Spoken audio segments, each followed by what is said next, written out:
पंकज जी चंडीगढ़ से। राधा वल्लभ श्री हरिवंश। महाराज जी आपके चरणों में कोटि कोटि प्रणाम। महाराज जी मैं माँ दुर्गा का भक्त हूँ। माँ दुर्गा के दर्शन करना चाहता हूँ, तो मैं क्या करूँ कि वो जल्दी आ जाए महाराज जी। जब बच्चा माँ की गोद में बैठना चाहता है तो सबसे पहला उसका कार्य होता है खिलौने खेलना बंद करता है।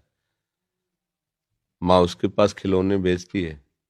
जितना वो माँ की तरफ बढ़ने की कोशिश करेगा, तो माँ कार्यरत है तो उसे खिलौना भेजेगी, दे दो ये सब।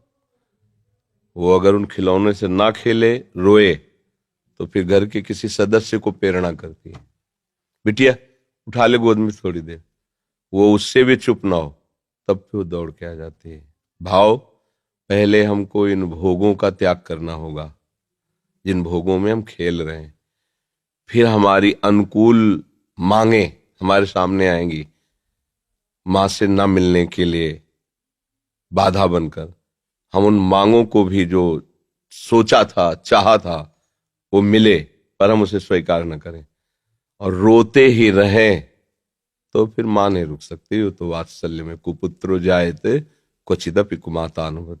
फिर वो आकर के साक्षात, पहले हमारी सामर्थ्य तो होनी चाहिए माँ के दर्शन हो। हमारी माँ कोई प्राकृतिक माँ है क्या? आद्या शक्ति अनंत महामहिम है। वो ऐसी थोड़ी कि प्राकृतिक नेत्रों से ऐसे, जैसे अपनी अम्मा को ऐसे देख लेते हैं ऐसे। वो केवल तुम्हारी माँ थोड़ी, जगत माता है और वो आद्या शक्ति है, ईश्वरी है। कोई ऐसे थोड़ी कि ऐसे देख लोगे। पहले भोगों का त्याग करो और उनकी शरण में होकर के अंदर से उनके नाम मंत्र, उनके विज्ञ जो महापुरुष जन है उनसे मंत्र लेकर और उनके भावना से भजन करो। माँ का साक्षात्कार रामकृष्ण परमहंस जी ने जब के सिद्ध हो गए ना, वे माँ का दर्शन को खिलवाड़ है। फिर कृष्ण और काली में कोई अंतर थोड़ी उन्हें दिखाई दे रहा था, पूरा जगत उन्हें भगवत स्वरूप नजर आया। तो माँ का साक्षात्कार मतलब ब्रह्म साक्षात्कार। माँ कोई प्राकृतिक माँ थोड़ी है कि ऐसे ही गोद में बैठ जाओगे। उसके लिए ब्रह्म स्वरूप होना पड़ेगा, समस्त विकारों का त्याग करके केवल माँ की प्राप्ति के लिए। तो चाहे श्री कृष्ण प्राप्ति के लिए, चाहे माँ की प्राप्ति के लिए, वही प्रभु बने हुए हैं सब रूपों में। तो जितना सत्संग है सब उन्हीं की प्राप्ति के लिए है। आप पहले तो विकारों से बचिए, ब्रह्मचर्य का पालन कीजिए, खूब नाम जप कीजिए और लक्ष्य बनाइए कि देवी जो सर्वभूतों में व्याप्त शक्ति है, मैं उसका अनुभव करना चाहता हूँ। वो आ जाएंगी, कृपालु हैं, कृपा करके दर्शन दे। देवी प्रपन्नार्थ हरे प्रसीद, प्रसीद मातर जगतोखिलस्य, प्रसीद विश्वेश्वरी पाहि विश्वम, त्वमीश्वरी देवी चरा चरस्य। हे देवी आप ही चराचर रूप में विराजमान हो। आ गई ना सिद्धांत के सर्वम खलविदम ब्रह्म वासुदेवा सर्वम, आ गया ना। एक ही बात है, वो तत्व तो एक ही है, चाहे उसे माँ कहो चाहे पिता कहो, चाहे दोस्त कहो चाहे प्रीतम कहो। वही सखा है, वही प्रीतम है, वही माँ है। तुम जिस भाव से बजोगे आ जाएगा। तुम्हें वो माता च पिता तो में हो, तो वही शिव है, वही शक्ति है, कोई दो तो है नहीं। वही माँ है, वही पिता है। आप माँ भाव से बजोगे, हमारे प्रभु माँ भाव से आ जाएंगे। पर उनके आने के लिए जो स्वागत तैयारियां करनी वो हमें करनी होगी।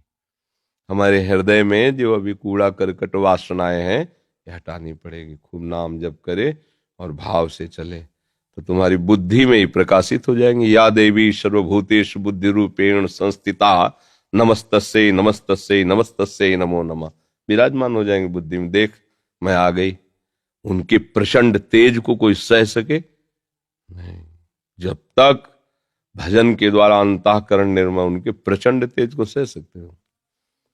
वो शिव शक्ति है, अम्बा है, आद्या शक्ति है। और एक अंश में सूर्य विद्यमान, आंख मिला के देखो 12 बजे दोपहर के, और अनंत सूर्यों जैसी कांति मां भगवती की है, महाबलशाली।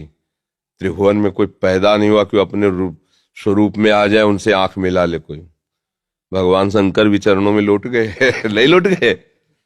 ये बात ध्यान रखना कि ये माँ कोई ऐसी माँ नहीं है प्राकृतिक, ये आद्या शक्ति चिदानंद माँ है। ये ऐसे थोड़ी सी चुनरी और नारियल चढ़ाने से तुम्हारी कामनाओं की तो पूर्ति कर देगी, लेकिन साक्षात्कार होने के लिए फिर अपना अस्तित्व मिटाना होगा, अपने अस्तित्व का बलिदान करना होगा।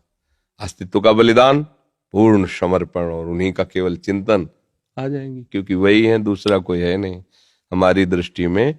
सब एक ही परमात्मा है, उसे किसी भी नाम रूप से आप पूज कर प्राप्त कर लो, वही है, दूसरा कोई है नहीं। समझ गए? महाराज